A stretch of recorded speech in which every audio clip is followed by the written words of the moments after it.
Hello guys, we are back with our next lecture. In this lecture, let us go through XPath guys. Okay, so basically what is XPath? So we discussed about XPath and its application in the last lecture, right? So I just gave some introduction. So basically XPath, it will be represented in this way guys. So if you observe here, so initially it started with a slash, then we gave a name university 3, right? So u3, so basically after slash u3 is the main parent.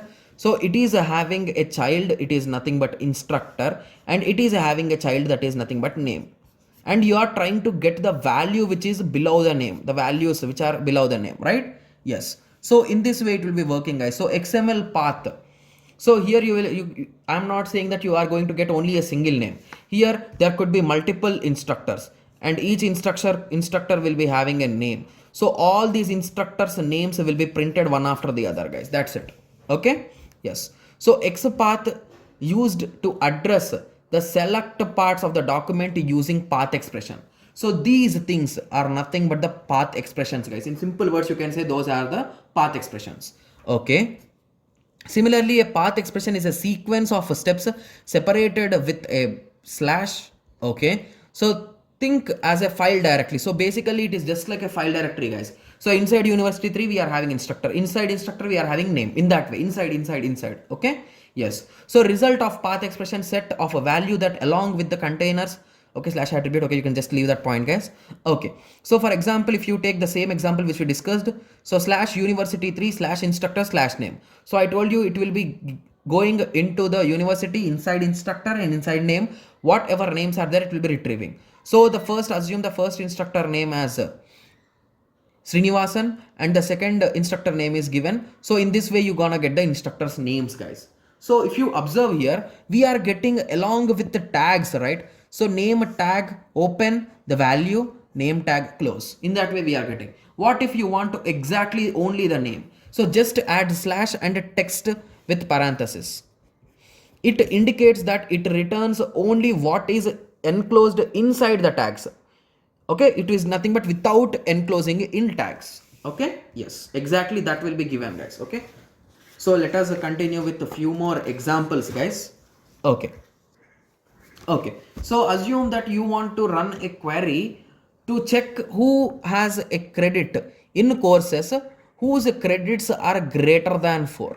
So if you observe here, it is just like your query language, right? So in SQL, we will be writing where conditions and all those things, right? So here you are just writing beside it in square brackets, the conditions. Okay. Okay. So let us go through the points again. It is done from a top level tags. Okay. Okay, so from top to bottom only it will be running. Yes, that's true. Okay, top level tags, and path expressions are evaluated from left to right. Yes, it is done always from left to right. This is the root and this children is this and this children is that, like that it continues. Yes, that is true. Each step operates itself. Okay, that's true. Okay, and select precedence may be followed with these things. So if you want to add some conditions or selections, you'll be using the square brackets guys. So university 3 course credit greater than or equal to 4. So whoever is having the credit balance which is greater than 4, it is not greater than 300, it should be greater than 4. So whoever is having that, that will be returned as a result. There could be a single detail or a multiple details. It depends completely on that.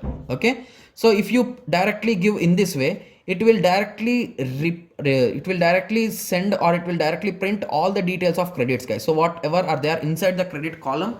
So indirectly inside credit column, I mean the credit values like the names. Here how we got names.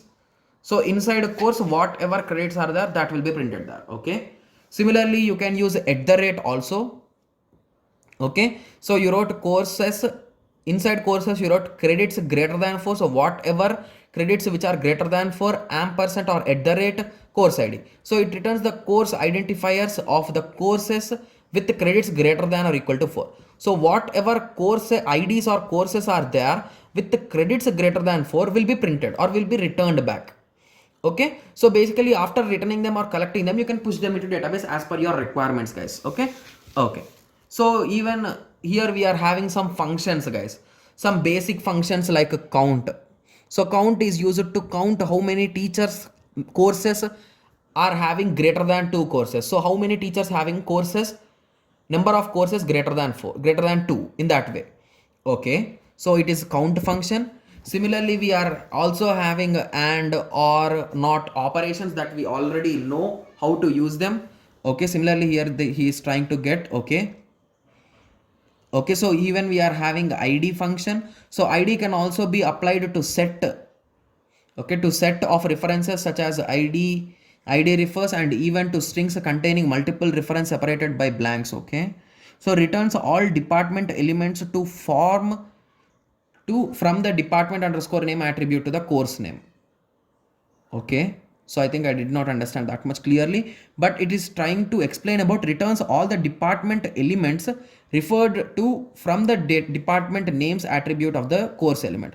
So whatever courses are having inside that, what are the departments, those IDs are returned back, it is saying, but I'm not sure about this, guys. Please go through it once again. Okay, so let us continue.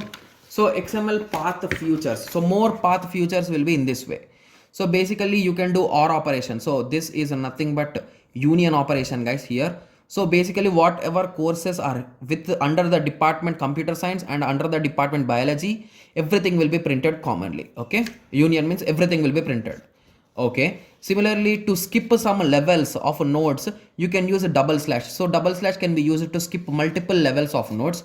Okay, so similarly a step of a path parents. Okay, and you can even use a dots for specifying the parents or moving back to the parents. Okay, okay, okay. So this is some basic introduction about XPath, guys. So basically XPath is used with the help of the path tree or the tree model of XML data.